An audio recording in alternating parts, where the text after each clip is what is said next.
Namaskaram. Ganesh Chaturthi of 2021 is on 10th September. So I thought, as an offering to Lord Ganapati, let us learn Ganapati Atharvasheersha with its meaning.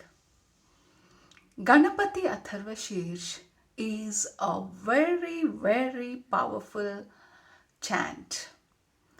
It is in praise of Ganapati. Now, let us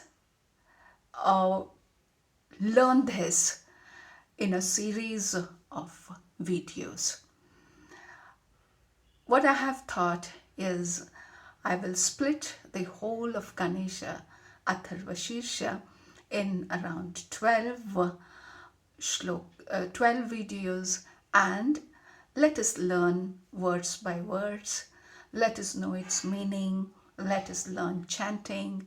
And when we chant any mantra with its meaning, with devotion, then we will be really blessed.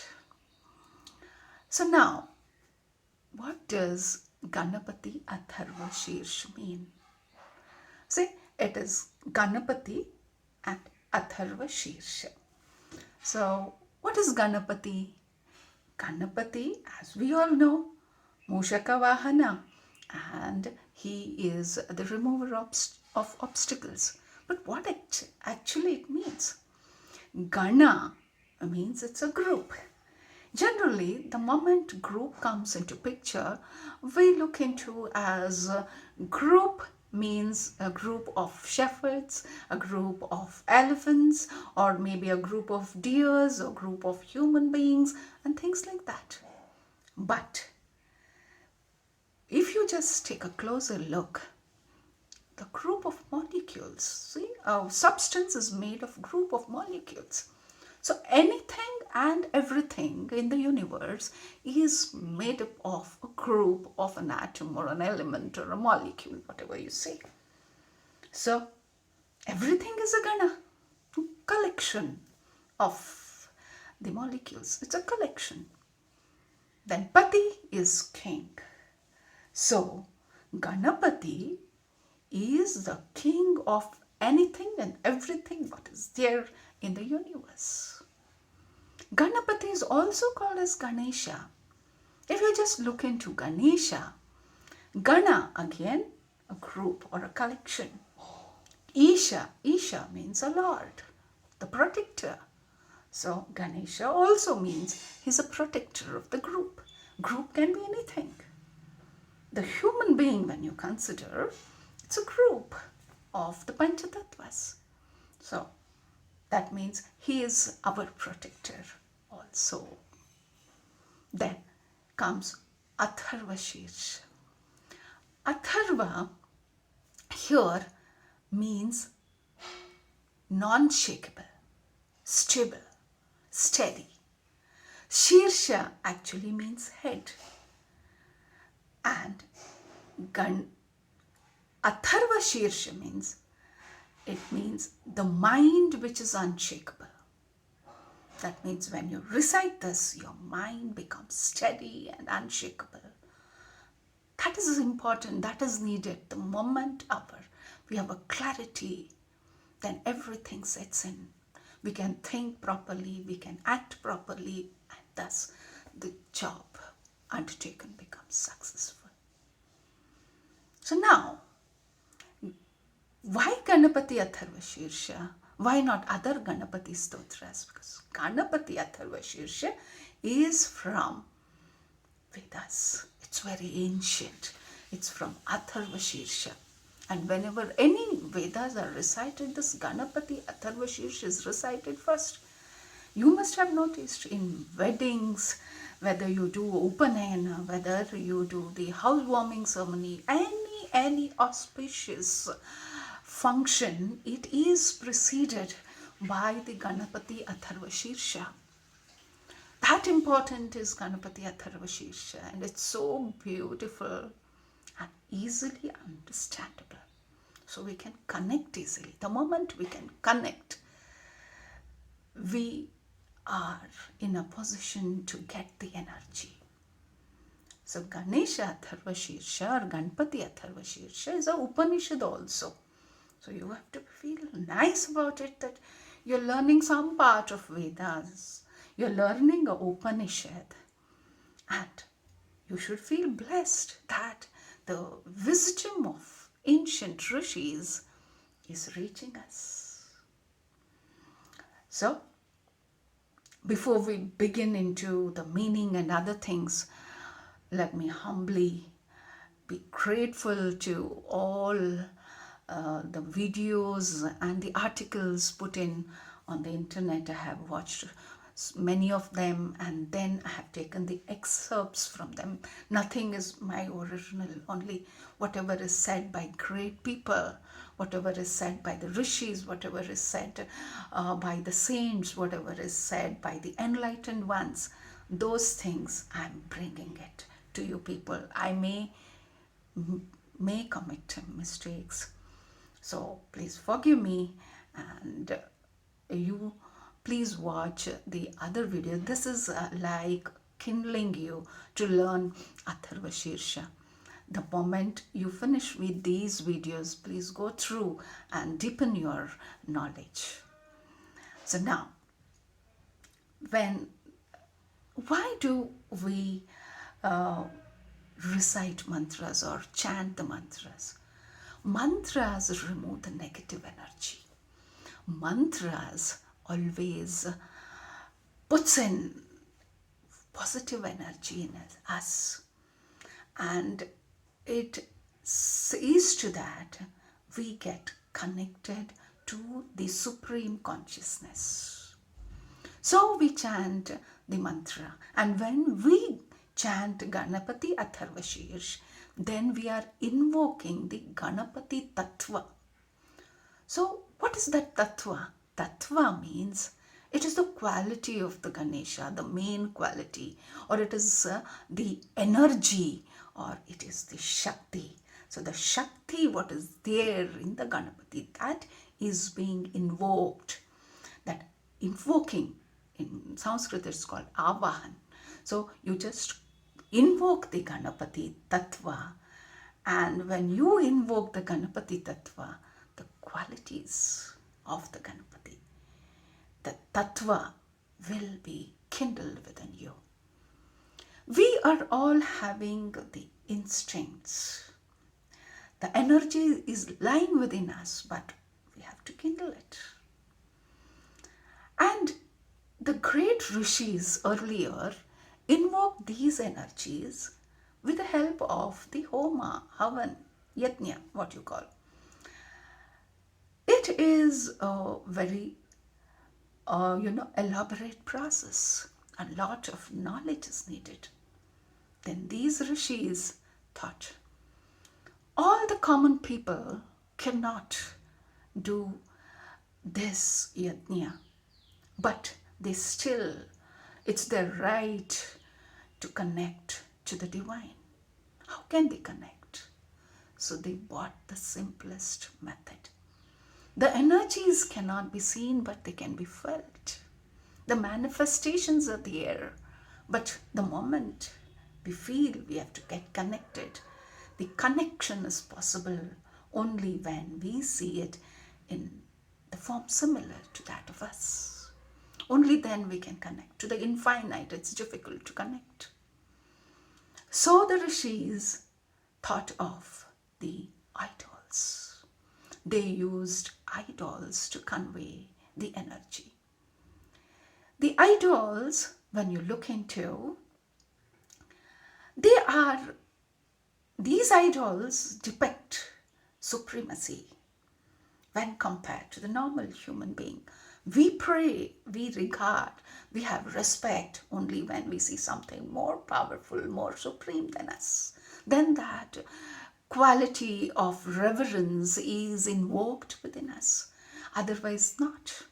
So these gods and goddesses are made very powerful, very energetic. But each body parts of theirs, will represent, which gives a meaning. It is depicted with some intention. Each weapon of theirs is there with some intention. They hold the weapons with some intention. There is an intention. The rishis have to convey something to the common people. They can do it by words, but words get corrupted faster. So they have used symbols. And that is how the Ganesha idol was done. Now let us look into the Ganesha.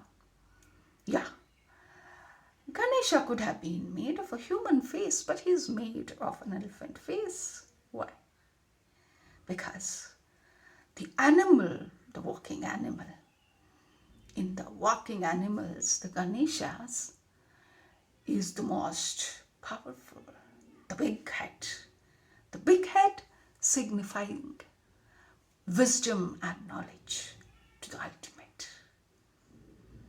And the elephant has qualities which are worth noting.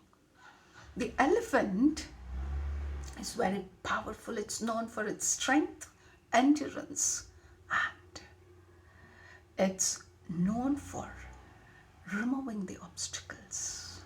Just remember or just see whatever you have watched. In the jungles, when it moves, it walks straight, and any obstacle comes, it doesn't go around. Instead, it is going to remove whether the trees or whatever comes in its way, it is going to push them off and move straight. That is the quality of the elephants. So its strength and endurance, wisdom and knowledge are to be, those qualities in us have to be invoked. If we think of Ganesha, the qualities which are already there within us will get kindled. Whatever we pay attention to, that grows. That grows. So think of Ganesha, power comes, you see. And Ganesha is known for removal of obstacles.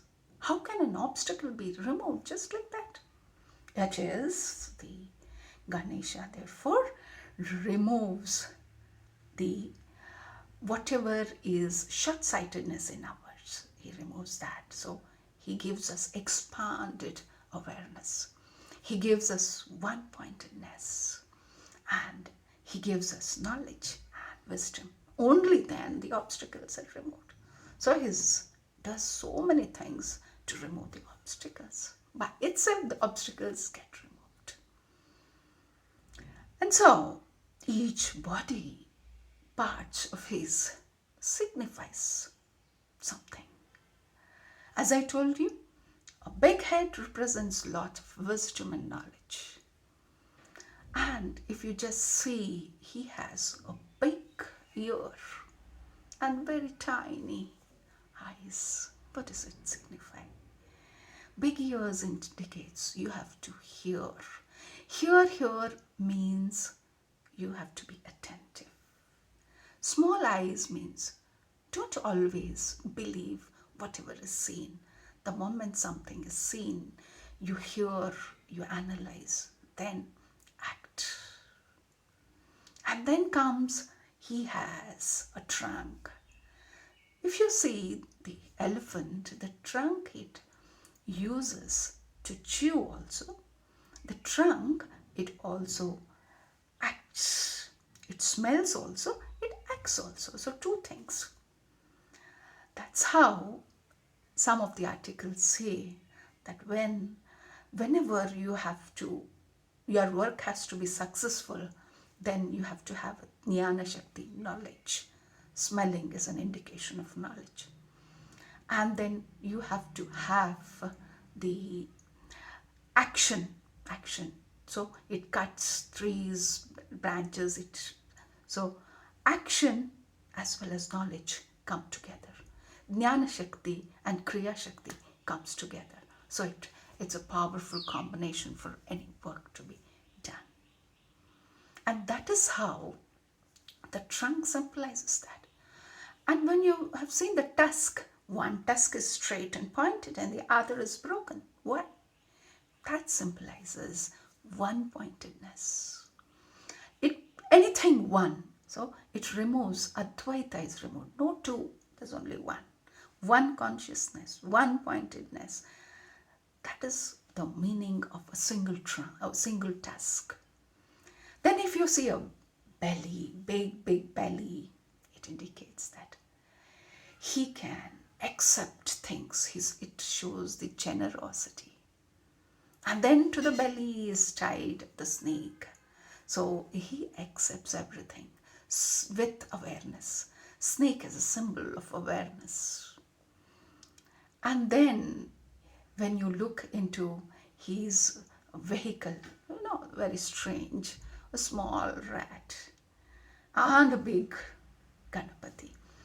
So the Ganapati is a representation of supreme consciousness. Rat is our self. So Ganapati is much, much higher, and he sits on our self. The supreme consciousness sits on our chota, mundane self. It has another meaning, another significance also. When you look into the mantras are small.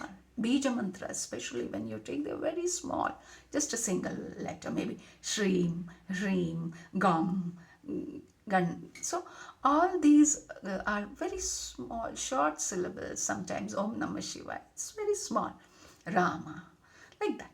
But they have the power, so much of power, that they can withstand or they can carry the biggest Shakti, the supreme consciousness, the Ganapati. It means even that. So then comes his hands. One of his hand is saying Abhaya, he always protects you.